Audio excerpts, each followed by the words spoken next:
هذا الجزائري يعني قام بأفعال اعتبرتها النيابة العامة أفعال مجرمة قانونا وفي القانون المغربي، القانون الجنائي المغربي.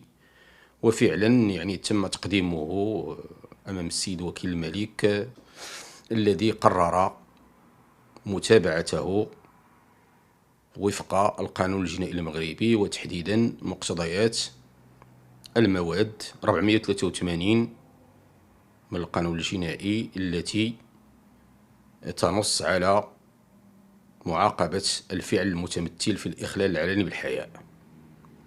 وأيضا تابعه بمقتضيات المادة 308.5 من القانون 09/09 المتعلق بالتظاهرات الرياضية أو بالأفعال الإجرامية المتمثلة في العنف